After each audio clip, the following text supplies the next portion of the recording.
Let's look at this situation that we see today in terms of the political landscape. The Newspoll, it's not pretty reading, is it, for Scott Morrison?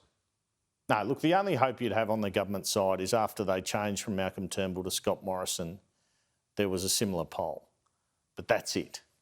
Other than that, you're sitting there in government offices right now, ministerial offices. You might not think much of Anthony Albanese as a saleable politician, but right now you're thinking you're losing. So let's have a look at it. It's 56-44. 56-44. But even more worrying, look at that, 34 to the coalition. Now remember, Bill Shorten got 33.7% of the primary vote last election. So they're down to where he was with his franking credits and all the rest. Labor at 41 there. Well, that's a majority victory in anyone's language. Now, I would expect the polls to tighten, obviously, Kieran.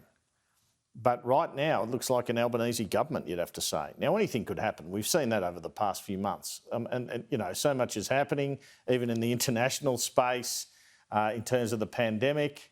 Will the boosters happen and will things settle down? Will they come out with a killer budget? But right now, they say, government people tell you the two-party preferred's wrong, Newspoll's a bit out, it's too much on Labor's side, but no one's saying to me, well, it's wrong, the primary, that is that far out.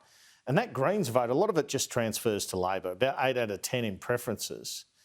So they're in a lot of trouble. And the other thing is anyone denying the fact that the Prime Minister's approval rating has fallen through the floor? Well, it's 58% disapproval.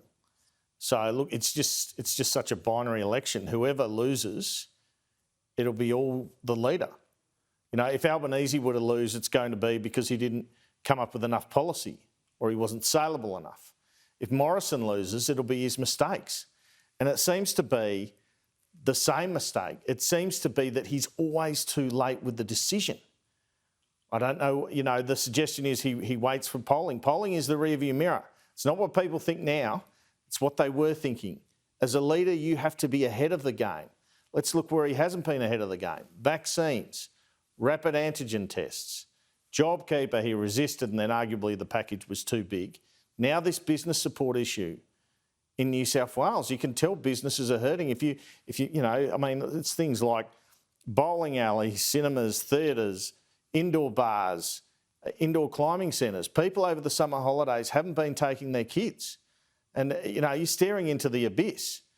So does the federal government decide 3 months before an election, well, those businesses can just go under, or not give them the confidence to go forward?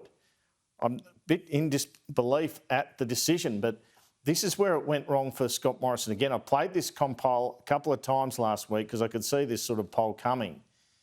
It's him saying, following the polling and saying Australians want government to get out of their lives, when he needed to say Australians want government to get out of their lives, but there's a couple of things we still need to do. Omicron's concerning. You know, not be so black and white about it with the glib line. Let's have a listen to the compile. I think Australians have had a gutful of governments telling them what to do over the last couple of years, and our approach going forward to secure our economic recovery is not tell businesses what to do, not tell customers what to do. Our plan is to ensure that they can take the lead, that their choices take the lead. But now it's time for governments to step back and for Australians to take their lives back, and for Australians to be able to move forward with the freedoms that should be theirs. And as we get above 80% in particular, which the scientific advice shows us and the research shows us, that means Australians can have their lives back. They should be able to go and get a cup of coffee in Brisbane when you're over 80%, regardless of whether you've had the vaccines or not. I have sympathy for Australians who've had a gutful of governments telling them what to do. Australians have done their part.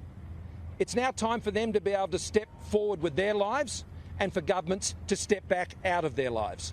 That's what Liberals believe.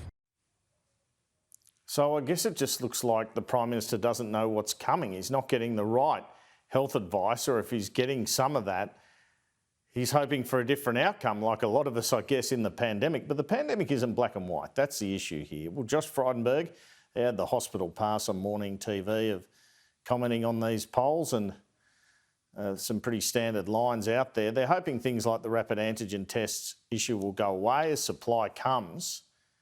But nevertheless, it's just another thing the opposition can hang their hat on in terms of competence, the issue being competence of the government. Well, the next election is months away, and the issues that we'll be talking about on election day could very well be different to the ones we're talking about this morning. I mean, take, for example, rat tests. We know that more supply is coming on. More than 6 million have already been distributed to the aged care centres. They're being made available to school students in Victoria and New South Wales who are getting them, as well as teachers, to ensure that the classrooms can open at the start of term 1. And so that supply issue is being dealt with.